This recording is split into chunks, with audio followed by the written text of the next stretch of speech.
Makes Americans matter than politicians using your tax dollars to bail out the bad bets of rich folks.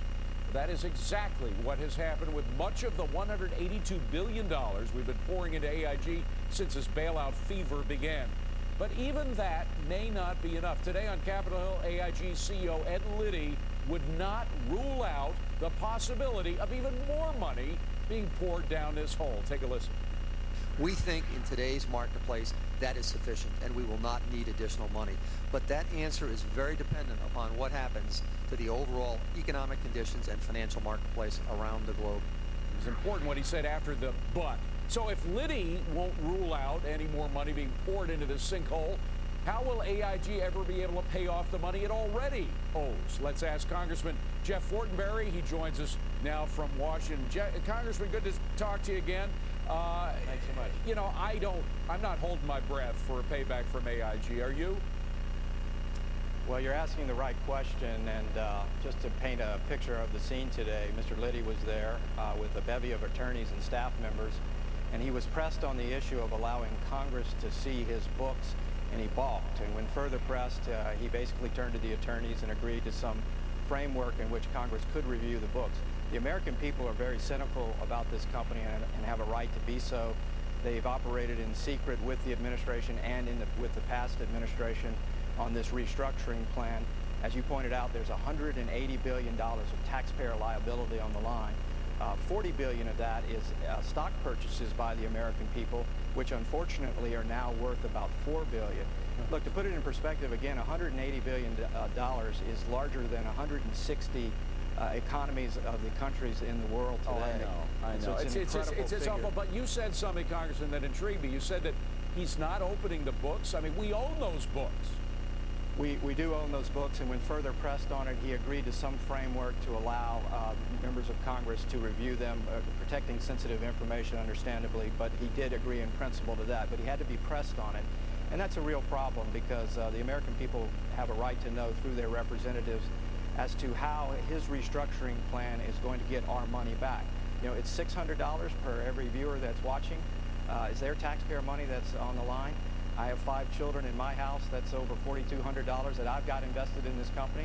I want my money back. So he has a plan, but I think we need to ensure the American people that Congress has an oversight responsibility here as well. Well, I think, you know, Fox Business, we've been kind of successful. We've had sort of a 50-50 record at suing federal agencies to try to get information out of them. We got information out of Treasury that way, not yet from the Federal Reserve Board. Maybe we should try to get it from AIG since they're essentially a branch of the government right now. Well, it's fundamentally a public company owned by the United States taxpayer. That's right. You know, this company has an interesting history in that its holding company was structured as a thrift. Now, I had a constituent from Nebraska here today who's involved in commercial real estate investments. I said, are there any more thrifts in Nebraska? He said, no, I thought those were all gone. This is something out of It's a Wonderful Life and George Bailey's type of bank. So clearly the structure of this company was such that it took the path of least resistance, the pathway where it had minimal oversight. A sector of that company engaged in reckless behavior with these exotic financial instruments, and they participated significantly in the overall decline of the American economy. Well, of course, and now the people getting bailed out, ironically, are some of the TARP recipients, like Goldman Sachs. They made some terrible bets on real estate and other things. They took out the credit default swaps from AIG as insurance, and they're getting 100% payment on that. 100%. They're not being forced to take any haircut, even though they're already taking TARP money. I mean, that, Congressman, that's just not right. Well, this is very hard to explain on Main Street, where you've got community bankers and family-owned banks who acted prudently, made loans based upon their understanding of the underlying obligation.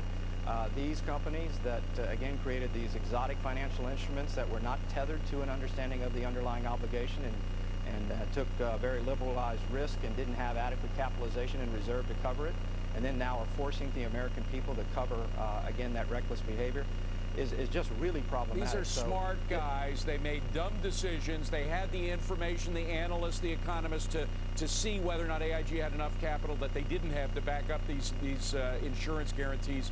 They should be forced to take a haircut. Final question for you, Congressman. AIG is now selling off some of its assets. They sold one asset for $1.2 billion, their Japanese headquarters. another asset for $1.9 billion to a Zurich company. Bottom line is, where is that money going? Are taxpayers getting the money? Because it's only a fraction of what we put into it, but it is a couple of $billion bucks. Well, again, there's a direct purchase of the stock of $40 billion, and it could go. There's authority to actually give them more, unfortunately, but and that is basically 90% down in value. The CEO, Mr. Liddy, and again, you know, he's a gentleman who has volunteered basically to take over this company. He's not being paid. I assume that he's doing that because he has some significant background in this. I think he was former chairman of Allstate, who, by the way, was a competitor, or AIG was competing against Allstate. And he's not being paid, but at the same time, to be forthcoming about this plan that he does have, and he's suggesting that it will take 3 to 5 years to get the taxpayer money back, with members of Congress who have oversight responsibility for the American people, I think is of most importance. All right, Jeff Fortenberry, Republican from Nebraska. Thank you very much for being here, Congressman. Appreciate it.